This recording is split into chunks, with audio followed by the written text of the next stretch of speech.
जिसने कॉफी को main stream culture में ले इंडिया चाय पीने वालों का देश है। ऐसे में कॉफी के बारे में सोचना और देश की सबसे बड़ी कॉफी चेन खोल देना ये कोई छोटी बात तो नहीं है। कैफे कॉफी डे, ये नाम तो आपने सुना ही होगा। अपने कॉलेज में अपनी गर्लफ्रेंड के साथ पहली कॉफी शायद वहीं पी होगी। साला ये दुख का खत्म नहीं होता बे। ये वही कॉफी चेन है जिसने कॉफी को मेन स्ट्रीम कल्चर में लेके आए। इसका दबदबा इस हिसाब से आप लगा सकते हो कि एक समय पे जब ये नंबर 1 थे, इनकी 1400 से ज्यादा आउटलेट थे और नंबर 2 पे कोस्टा कॉफी चेन थी जिनके 170 थे। और सबसे खुशी की बात है ये शुद्ध देसी इंडियन कंपनी थी। बट कैफे कॉफी डे के फाउंडर वीजी सिद्धार्थ ने 2019 में सुसाइड कर लिया। इस घटना से बिजनेस वर्ल्ड और पॉलिटिकल वर्ल्ड में खलबली मच गई। अब आप बोलोगे राहुल जी बिजनेस वर्ल्ड तो समझ आता है, पॉलिटिकल वर्ल्ड क्यों? इनके जो ससुर जी हैं वो एसएम कृष्णा कर्नाटक के चीफ मिनिस्टर, कर्नाटक के जो अभी डिप्टी सीएम है डीके शिव कुमार, इनके दोस्त थे। नंदन नीलकेणी जो इन्फोसिस के फाउंडर थे, या फिर आपके आधार जिन्होंने स्टार्ट किया, वो इनके परम मित्र थे। इतनी बड़ी पॉलिटिकल और बिजनेस सेलिब्रिटी थे, तो छोटे मोटे बिजनेसमैन नहीं थे। इन्फोसिस, माइंडट्री ऐसी कंपनियों के शुरुआती इन्वेस्टर थे ये। जब इनकी कंपनियों का आईपीओ आया था, राधा कृष्ण दामानी, राकेश झुंझुनवाला, नंदन नीलकेणी, इतने बड़े बड़े लोगों ने इन्वेस्ट किया था। आखिर ऐसे आदमी को सुसाइड जैसा कदम क्यों उठाना पड़ा? क्या बिजनेस में लोन लेना इतना घातक होता है? क्या बिजनेस में लोन नहीं लेना चाहिए? बिजनेस में पॉलिटिक्स को इन्वॉल्व कर दो तो फायदा होता है या नुकसान? इस बिजनेस और पॉलिटिकल केस स्टडी में आपको सीखने को मिलेंगे इन सभी बातों के जवाब, और मैं दूंगा टोटल 8 लाइफ या बिजनेस लेसन जिसको एक आम आदमी सुन के अपनी लाइफ में अप्लाई कर सकता है और बिजनेसमैन अपने बिजनेस के फाइनेंशियल स्ट्रक्चर को इसको सुन के ठीक कर सकता है। तो जैसा कि मैंने आपको वादा किया था कि इंडियन स्मॉल बिजनेसमैन की सफलता पे एक सीरीज लाऊंगा द लोकल हीरो नाम से। उसमें पहला वीडियो था संजीव जुनेजा, दूसरा था बालाजी एफर्ट्स और तीसरा आज आपके सामने सीसीडी वीजी सिद्धार्थ।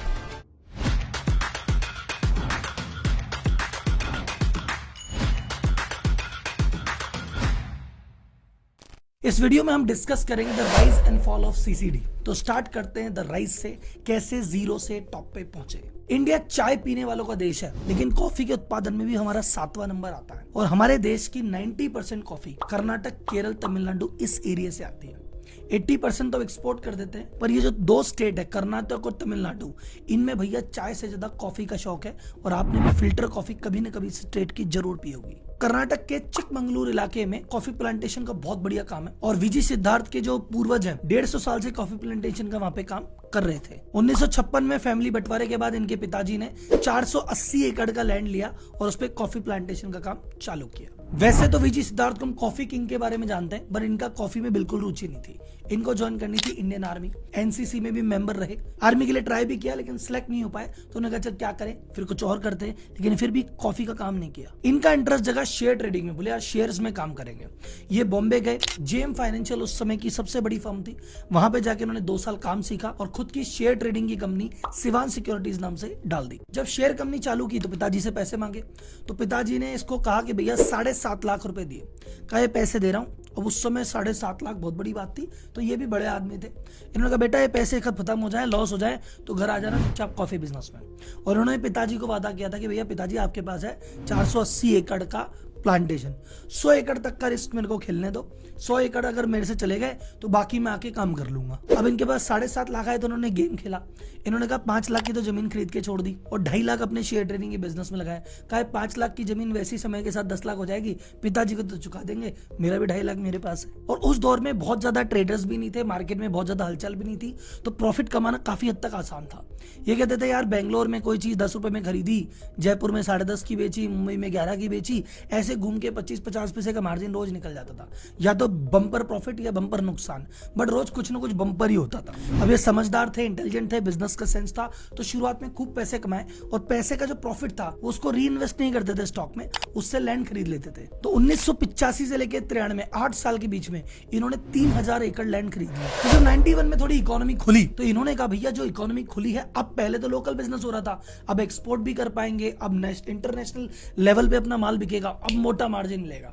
तो समझदार आदमी थे, शेयर ट्रेडिंग से छोड़ के कॉफी ट्रेडिंग में 1993 में एंटर हुए। 1993 में जब काम चालू किया, सफलता मिलने में ज्यादा देर नहीं लगी। 1995 मात्र 2 साल में इंडिया के लार्जेस्ट अनरोस्टेड कॉफी के एक्सपोर्टर ये बन चुके थे। लेकिन उस समय इनको एक प्रॉब्लम समझ में आई बिजनेस में कि यार ये जो कॉफी का मार्केट है ना, ये बड़ा वोलेटाइल है। कभी कहाँ पे सूखा पड़ गया, कहीं भी प्रोडक्शन तेज हो गया, कभी प्रोडक्शन कमजोर हो गया, तो कॉफी के प्राइस इंटरनेशनल मार्केट में ऊपर नीचे बहुत होते रहते हैं। तो कभी तो हो सकता है बम्पर प्रॉफिट, कभी बम्पर नुकसान, समझ नहीं पड़ता। उन्होंने कहा कुछ तो कांस्टेंट तरीका हो जिससे प्रॉफिट आए। तो उन्होंने जगह जगह रिसर्च की कि क्या कर सकते हैं। तो इनको समझ में आया वो बात कि भैया अपन को खुद का ब्रांड बनाना चाहिए। ये कॉफी खरीदी, कॉफी बेची, इससे क्या मतलब है, अपन खुद का ब्रांड बनाते हैं, खुद की पैकेजिंग बनाते हैं, उसमें बेचेंगे। तो इनको 3 ऑप्शन समझ में आए। एक, खुद के कैफे खोल सकते हैं। दूसरा, खुद का कॉफी पाउडर बेच सकते हैं। तीसरा, खुद की कॉफी वेंडिंग मशीन बेच सकते हैं। इन्होंने अपना ब्रांड बनाया coffee day fresh and ground नाम से, और 450 आउटलेट में कॉफी पाउडर बेचना चालू कर दिया। इस मौके पे हम सीखते हैं हमारा पहला बिजनेस लेसन कि भैया जब भी आप कमोडिटी में डील करोगे, आप कॉफी बेच रहे हो, बगल वाले 100 जने 100 के 100 ही कॉफी बेच रहे हैं, तो आपको सेम भाव मिलेंगे, ज्यादा मार्जिन नहीं मिलेगा। अगर आपको मार्जिन बढ़ाना है, खुद की अलग पहचान बनानी है, और अगर आपको फ्लक्चुएशन से दूर रहना है, तो खुद का ब्रांड बनाना पड़ेगा। कॉफी पाउडर बेचने लग गए, कॉफी वेंडिंग का मशीन का काम भी चालू किया, लेकिन कैफे को लेके थोड़ी सी टेंशन थी। इन्होंने कहा कैफे खोलेंगे, दोस्त से डिस्कस किया, दोस्त बोला पागल है क्या, 5-5 रुपए में फिल्टर कॉफी जगह जगह मिल रही है, तू 25 रुपए में कैपेचिनो बेचेगा, कौन लेगा तेरे से, पागल है क्या। तो इन्होंने आइडिया छोड़ दिया कि हाँ यार बात तो सही है, 5 की चीज मिल रही 25 में कौन लेगा। लेकिन उसके बाद इनका सिंगापुर जाना हुआ। सिंगापुर में इन्होंने देखा दुनिया भर के कैफे, और वहां पे इंटरनेट लगा हुआ है, फ्री वाईफाई है, और वहां लोग बैठे हुए हैं, कैफे भरे हुए हैं, लैपटॉप लेके लोग काम कर रहे हैं, कॉफी पी रहे हैं। इन्होंने कहा ये वाला कॉन्सेप्ट में एक बार तो ट्राई करके देखूंगा। बहुत सारे लोगों ने मना किया, लेकिन भैया पैसे तो इन्होंने काफी कमा लिए थे। इन्होंने कहा 1.5 करोड़ रुपए का इन्वेस्टमेंट करके देखते हैं। 50 लाख रुपए की मैं लीज वगैरह में डालूंगा, 50 लाख से सेटअप रेडी करूंगा, 50 लाख के कंप्यूटर लगाऊंगा। 1.5 करोड़ में चला तो ठीक, नहीं तो जीरो सही, लेकिन एक बार करके तो देखूंगा। 1996 में इन्होंने पहला कैफे कॉफी डे खोला, और उस समय फ्री वाईफाई देना चालू किया, जब पूरे इंडिया में 10-15 हजार लोग जो आईटी सेक्टर से जुड़े हुए थे, उन्हीं के पास इंटरनेट की एक्सेस थी, आम आदमी के पास थी नहीं। उन्होंने उस दौर में इंटरनेट फ्री प्रोवाइड कराया और पहला कैफे खोला। अगले 4 साल में 2000 तक 22 कैफे पूरे साउथ इंडिया में खोल चुके थे। 2004 तक 200 आउटलेट पूरे इंडिया में खोल दिए, और 2014 में इनका टोटल साम्राज्य देखिए, 1488 कैफे, 28,777 मशीन्स, जो कॉफी वेंडिंग मशीन्स थी, सब जगह कॉर्पोरेट में इनकी लगी हुई थी। Business and life lesson number 2, अपने दिल की सुनो। दोस्त तो कुछ भी कहते रहते, तो उस आदमी का जाना क्या है, बैठ के तुम्हें ज्ञान देना है, जैसी उसकी बुद्धि, जैसा उसका अनुभव, जैसे उसकी रिस्क लेने की क्षमता, वैसा तुम्हें ज्ञान देके चला गया। मैं एक चीज हमेशा कहता हूं ना, गरीब की हाय और गरीब से राय बिल्कुल नहीं लेनी चाहिए। और गरीब की राय मतलब जिसकी सोच छोटी हो। तो आपको अगर लगता है कि यार ये चीज है और मुझे करनी है, आपको ट्राई करनी चाहिए, बशर्ते आपका कन्विक्शन इसमें बहुत ज्यादा हो। कई बार हो सकता है कोई समझदार आदमी आपको रोक रहा है, आप रोके ना, नहीं मैं तो करूंगा, तो वो बेवकूफी भी है। लेकिन आपका कन्विक्शन है, आपको चीजों के बारे में पता है, तो किसी अनजान आदमी की राय नहीं लेनी, दिल की सुननी, काम करना। अगर आपको लगता है वीजी सिद्धार्थ का काम सिर्फ कॉफी बेचना था, तो भाई साहब थोड़ी गलती हो गई आपसे। वो लगे डाइवर्सिफिकेशन स्प्री में। उन्होंने कहा एक काम नहीं, दुनिया भर के काम करेंगे, और शायद यही गलती हो गई। अब मैं आपको 2014 तक फास्ट फॉरवर्ड में दौड़ा लाया था, अब थोड़ा बीच में चलते हैं कि 2014 के बीच में कॉफी के अलावा इन्होंने क्या क्या काम किए। 2000 में ये लौटे अपने पहले प्यार की तरफ, फाइनेंशियल एडवाइजरी चालू की, कंपनी का नाम था वे टू वेल्थ। ये रियल एस्टेट की दुनिया में कूदे। 2006 में इन्होंने बनाया ग्लोबल विलेज टेक पार्क, 120 एकड़ का था, इसमें 3.3 मिलियन बिल्टअप एरिया था, और यहाँ पे इन्होंने बड़े बड़े कॉर्पोरेट को बुलाया कि भैया यहाँ पे आओ, जगह लो, जैसे डीएलएफ नहीं करता, मॉल बनाया कॉर्पोरेट को दे दिया, वो वाला काम भी इन्होंने स्टार्ट किया। फिर इन्होंने कहा और क्या करें, तो इन्होंने खुद के हॉस्पिटली सेक्टर में गए, इन्होंने शानदार हाई एंड रिजॉर्ट खोले सराय नाम से, 3 इन्होंने खोले कर्नाटक में, 1 खोला अंडमान निकोबार में। तो भाई साहब अभी आप सोचो, कॉफी का काम था, कॉफी में भी डायरेक्ट कॉफी बेच रहे थे, पाउडर बेच रहे थे, मशीन बेच रहे थे, कैफे था, फिर फाइनेंशियल सर्विस में भी कूद गए, रियल एस्टेट में भी कूद गए, और रिजॉर्ट वाले काम में भी कूद गए। फिर 2009 में इन्होंने सोचा यार मेरे पास 15,000 एकड़ से ज्यादा का जगह है, अब यहाँ पे कॉफी के अलावा दुनिया भर के पेड़, टीक, ऊख, दुनिया भर की चीजें आती है, तो अपन एक फर्नीचर कंपनी भी खोल लेते हैं। तो 2009 में इन्होंने एक फर्नीचर कंपनी खोली कि इसमें जितने भी पेड़ वेड़ हैं उनको काट के, और खुद का प्लाईवुड का, लेमिनेट का, बोर्ड का, फर्नीचर का, किचन, होटल, इनका काम चालू किया। और इनके सीसीडी के जितने फर्नीचर थे ये खुद ही बनाने लग गए, रिजॉर्ट के खुद ही बनाने लग गए, खुद के रियल एस्टेट में खुद ही काम में लग गए, और दुनिया को भी बेचने लग गए। उसके बाद ये इन्वेस्टर भी बन गए। इन्होंने कहा कोई नई कंपनी है तो बताओ इन्वेस्ट करें। जब इन्फोसिस का आईपीओ आया था, वो सब्सक्राइब ही नहीं हुआ था, तो उसमें फिर वीजी सिद्धार्थ ने पैसे लगाया कि चलो मैं पैसे लगाता हूं, और 6 महीने में 6 गुना कर लिए खुद के पैसे। फिर एक कंपनी है माइंड ट्री, बहुत फेमस कंपनी है। इनमें शुरुआत में इन्होंने 170 करोड़ रुपए का इन्वेस्ट किया और कंपनी की नींव इन्होंने रखी थी, चालू इन्होंने कराया था, और बाद में 2015 के आसपास इन्होंने वो शेयर 250 करोड़ के प्रॉफिट पे बेचे। कुल मिला के भाई साहब ये सिर्फ कॉफी वाले आदमी नहीं थे, ये रियल एस्टेट में भी थे, ये रिजॉर्ट में भी थे, फर्नीचर में भी थे, ये इन्वेस्टर भी थे, सब कुछ थे। और जो पिताजी से इन्होंने पैसे लिए थे 7.5 लाख रुपए, ये 2015 तक इनकी कंपनी की असेट थी 6000 करोड़ रुपए, यानी उस पैसे को 80,000 गुना कर चुके थे पिछले 20-30 सालों में। तीसरा, बिजनेस और लाइफ लेसन, बहुत ज्यादा डाइवर्सिफाई नहीं करना, बहुत ज्यादा नावों पे एक साथ पैर नहीं रखना। अब सोचो एक काम करते पर एक नहीं किया, दुनिया भर के काम में कूदे और एक साथ ही सब में कूदे, और यही रीजन हुआ कि उनका डाउनफॉल इतना जल्दी हुआ। अब डाउनफॉल क्या हुआ, क्यों हुआ, कैसे हुआ, और अगर इस तरह का आपका ग्रोथ है, आप सोचो आदमी तो सक्सेसफुल है, हर जगह ग्रोथ ग्रोथ ग्रोथ, हर जगह सक्सेस, ऐसा आदमी कैसे गिर गया, अभी समझते हैं। अच्छा भाई लोग, एक बात आगे बढ़ने से पहले एक छोटी सी बात आपसे कर लेता हूं, ये लोकल हीरो सीरीज पसंद आ रही कि नहीं आ रही? क्योंकि आप क्या चाहते हो, छोटे छोटे बिजनेसमैन की बात हो कि नहीं हो?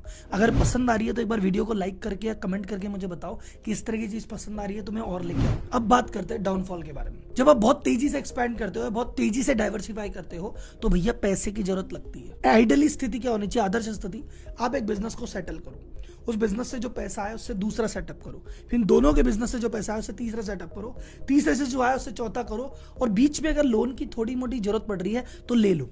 लेकिन आप कह रहे हो पहला तो सेटल हुआ नहीं अभी ढंग से, उसमें तो कुछ काम बाकी है, दूसरा लोन लेके कर लो, तीसरा लोन लेके कर लो, फिर भैया नहीं मट जाओगे। क्योंकि जब एक साथ बहुत सारी जगह पे जाते हैं तो आपको डिसीजन लेने पड़ते हैं, और आप जब इतनी जगह आपका दिमाग डाइवर्ट है तो आप डिसीजन ले नहीं पाते। इसको एक शब्द कहते हैं मैनेजमेंट बैंडविड्थ। जब आप इतनी चीजें कर रहे हैं कि आपके पास स्ट्रॉन्ग टीम है, जितने भी बड़े बिजनेस ने किल किया है, मार्केट में धूम धड़ाका मचाया, उनके पास एक बहुत स्ट्रॉन्ग टीम थी जो उनके पीछे से काम कर रही थी। वीजी सिद्धार्थ के केस में कहा जाता है कि ये लोन शार्क थे, ये अपने लेवल पे काम करते थे, इनके पीछे कोई एक बहुत बड़ी स्ट्रॉन्ग टीम में तैयार नहीं कर पाए। हर काम खुद करने की आदत थी, मैं करूं, उस चक्कर में कभी टीम बनी नहीं और इतना बड़ा एम्पायर फिर संभला नहीं। तो 2009 से 2015 जब एक खतरनाक वाला एक्सपेंशन चल रहा था, उन 6 सालों में 2 साल प्रॉफिट रहा, वो भी 37 करोड़ का, बट बाकी 4 साल में टोटल 167 करोड़ का लॉस रहा। तो lesson number 4 in life and in business, हमेशा डेलीगेशन करना सीखो। आपके नीचे लीडर पैदा करो कि भैया मैं किसी दिन व्यस्त हूं या मेरे को कुछ और चीज करनी है तो मेरे पीछे से ये आदमी संभाल लेगा। तो अगर आपके पास एक बढ़िया लीडर है जो अपने लेवल पे डिसीजन ले सकते हैं और चीजों को संभाल सकते हैं, तभी एक्सपैंड करो। आपके पास ऐसी टीम नहीं है तो किसने कभी एक्सपैंड करना है? अब भैया तुमको करना एक्सपेंशन, तुमको करना डाइवर्सिफिकेशन, और कंपनियां तुम्हारी प्रॉफिट नहीं दे रही, तो पैसा कहां से लाओगे? वहीं से जहां से सब लाते हैं, बैंकों से। कर्जा लोगे, शेयर बेचोगे, यही तो करोगे। इसने भी यही किया। इन्होंने पी से, प्राइवेट इक्विटी जो इन्वेस्टर है, जो आज की रेट में वीसी वगैरह बने घूम रहे हैं, उस समय एक प्राइवेट इक्विटी से इन्होंने इन्वेस्टमेंट लिया 960 करोड़ रुपए का। आजकल के वीसी बड़े दिलदार हैं, उस समय के बड़े खूंसट थे। उसमें से जो इन्होंने इक्विटी वाला पार्ट दिया ना शेयर का, वो मात्र 90 करोड़ था, बाकी पूरा लोन था। अब जब वहां से पार नहीं पड़ी तो ये बैंकों के पास भागे, एनबीएफसी के पास भागे, और 2015 तक जब हम कह रहे हैं कि 6000 करोड़ की एसेट थी, वाह भाई वाह, लोन था 4662 करोड़ रुपए का। 2009 में जो इनकी टोटल एसेट थी, उससे अगर इनका रेशियो देखा जाए तो 22%, मतलब 100 रुपए में से 22 रुपए खुद के थे, 78 रुपए बाहर वालों के थे। 2015 आते आते ये 9 रुपए रह गए और बाहर वालों के 91 रुपए हो गए। लेसन नंबर 5, और ये बिजनेस मैन के लिए हाथ जोड़ के, कभी भी बहुत तेजी से एक्सपेंड मत करो। प्लस अगर तेजी से एक्सपेंड करना है तो खुद की बिजनेस अगर प्रॉफिट दे रही है, खुद के पास इक्विटी है, वो लगाओ। थोड़ा डेट लेके काम चलो, 50-50 में काम चलाओ। आप एक्सपेंड करते टाइम भाई 90 रुपए का लोन आ रहा है, जेब से 10 रुपए लग रहे हैं, तो आज नहीं तो कहीं भैया कर्ज के माया जाल में फंस जाओगे। ये डेट है, किसी को नहीं छोड़ता। ये व्यक्ति को, समाज को, परिवार को, देश तक को खा जाता है। श्रीलंका पाकिस्तान नहीं दिख रहा तुमको? फिर इन्होंने कहा यार भैया कहीं से पैसा नहीं आ रहा, क्या करें? बोले कंपनी का स्टॉक बेच देते हैं, आईपीओ लेके आते हैं। अब आईपीओ बहुत पहले लाना चाहिए था, पर बाद में आई, कोई बात नहीं। इन्होंने आईपीओ का प्लान किया, इनकी दोस्ती थी तो नंदन नीलकंठी ने पैसा लगा दिया, राकेश झुनझुनवाला, राधाकृष्ण दामानी को भी ये लेके आ गए। तो जब बड़े बड़े इन्वेस्टर्स ने पैसा लगाया तो लोगों ने कहा यार हो सकता है कुछ बात हो, लेकिन भैया कंपनी में लॉस आ रहा था, दुनिया भर के कर्जे पड़े थे, तो उसको उतना रेस्पॉन्स नहीं मिला जितना मिलना चाहिए था। तो जब आईपीओ लॉन्च हुआ, ये उस पर्टिकुलर मोमेंट पे देश के 1600वें नंबर के सबसे अमीर व्यक्ति बन गए थे। इनकी पर्सनल नेटवर्थ 7000 करोड़ के ऊपर हो गई थी, पर वो कुछ मिनटों की बात रही। जैसे वो शेयर लिस्ट हुआ 313 पे, वो उसी दिन धड़ाम होकर गिर गया 270 पे और 18% लॉस हो गया। कईयों ने कहा सेंसेक्स डाउन था इसलिए हो गया, कईयों ने कहा बिहार इलेक्शन इसलिए हो गया, बट भाई साहब उस समय एक कंपनी और थी, इंटरग्लोब एविएशन। बताओ ये कौन सी कंपनी है? इंडिगो। इंडिगो का आईपीओ भी 1-2 महीना आगे पीछे आया था और वो सुपर सक्सेसफुल रहा था। तो बोले भैया मार्केट को दोष मत दो, तुम्हारी गलती है। खैर आईपीओ जैसे तैसे हुआ, जो भी पैसे आए वो पूरा पैसा कंपनी के एक्सपेंशन में जाने की बजाय लोन चुकाने में ही चला गया। अब आपको एक बात बताता हूँ, ध्यान सुनना, मजा आएगा। जो भी व्यक्ति बहुत तेजी से ग्रोथ करते हैं और तेजी वाली ग्रोथ लोन लेके करते हैं, उनको लगता है आज नहीं तो कल सब चुका देंगे, कंपनी बढ़िया चल रही है, आज नहीं तो कल प्रॉफिट आ जाएगा। वो एक चीज से अनजान रहते हैं कि कभी भी कोई भी ब्लैक स्वान इवेंट घट सकती है। ब्लैक स्वान इवेंट यानी किसी ने सोचा ही नहीं था ऐसी इवेंट भी कभी घटती है। जैसे मान लो कोरोना, जैसे मान लो युद्ध, जैसे अडानी जी की जिंदगी में हिंडनबर्ग, ये घटना घट जाती है पर आदमी नहीं मर जाता है। तो इनकी जिंदगी में 2 ऐसी घटनाएं घटी जिसकी वजह से जो इनका एम्पायर था, जो टॉप ऊपर ही ऊपर जा रहा था, एकदम से धड़ाम कर गया। जो पहली ब्लैक स्वान इवेंट थी वो थी पॉलिटिकल। इन पे किसी ने आरोप भी लगाया कि अरे इनके ससुर साहब तो सीएम हैं और इनका दोस्त है डीके शिव कुमार और ये तो कांग्रेसी आदमी है, तो ये तो अंदर ही अंदर उन्हें बहुत सारे रियल एस्टेट में घपले किए हैं, बहुत सारे कॉफी प्लांटेशन किए, दुनिया भर के इन पे आरोप लगते ही रहे। और ऐसा कहते हैं कि पॉलिटिक्स से बहुत ज्यादा इनको फायदा भी पहुंचा है, लेकिन जिन जिनको पॉलिटिक्स से फायदा पहुंचा है वो नुकसान भी पॉलिटिक्स से ही पहुंचा है। उसमें आपको याद है गुजरात में एक एमपी थे अहमद पटेल जी, वो एमपी के इलेक्शन के लिए भैया खड़े हुए। इधर से पूरी बीजेपी खड़ी थी कि भैया इनको नहीं जीतने देंगे और इधर से कांग्रेस खड़ी थी कि जिता के लाएंगे। ऐसे केस में क्या होता है, बड़ा बंदी होती है भाई साहब। तो गुजरात के सारे एमपीओ को लेके आ गए और बंद का किया कर्नाटक में। डीके शिव कुमार ने कहा मैं संभाल लूंगा सब। तो डीके शिव कुमार ने वहां के विधायकों को सुरक्षा दी कि भाई साहब ठीक है मैं ध्यान रखता हूँ। तो भाई साहब बीजेपी कम है क्या? बीजेपी ने कहा रुको रेड मारते हैं। तो डीके शिव कुमार पे इनकम टैक्स ने 40 ठिकानों पे रेड की कि भैया पकड़ के लाओ, कैसे न कैसे तो इसको तोड़ के लाओ। अब उस रेड में कुछ निकला तो नहीं, उस रेड में बल्कि डीके शिव कुमार ने बचा भी लिया और अहमद पटेल एमपी भी बन गए, पर नुकसान हो गया विजय सिद्धार्थ का। क्यों? क्योंकि उस रेड के दौरान जब रेड की तो 300 करोड़ रुपए की एक अघोषित आय निकली डीके शिव कुमार की और उसमें नाम आ गया भाई साहब का। और बीजेपी को पता था कि डीके शिव कुमार के अलावा ये आदमी भी है जो कांग्रेस को मदद बहुत करता है, तो लपेट देते हैं इसको भी। तो अगले ही दिन उसके बेसिस पे इनके 20 ठिकानों पे रेड हुई और 650 करोड़ की डिमांड निकाल दी। बिजनेस लेसन नंबर 6, राजनीति एक 2धारी तलवार है। तो किसी को लगता है ना अरे इस पॉलिटिशियन का तो इस पे हाथ आ गया इसलिए टॉप पहुंच गया, तो भैया आज टॉप पे पहुंच गया तो नीचे भी चला जाएगा। बहुत सारे हमने केस देखे, चाहे डीएलएफ है, जिंदल्स है, अभी आपके अडानी का आप नाम लोगे तो इनमें है कि इनको सपोर्ट में भी नाम लिया गया कि यार सरकार ने बनाया, लेकिन भैया जब ये गिरते हैं उसमें भी सरकार का ही रोल होता है। तो जिसने जैसे उठाया वो वैसे ही गिरा देगा, तो तुम इस चक्कर में मत पड़ो ज्यादा। सेकेंड ब्लैक स्वान इवेंट क्या हुई, एक बहुत बड़ा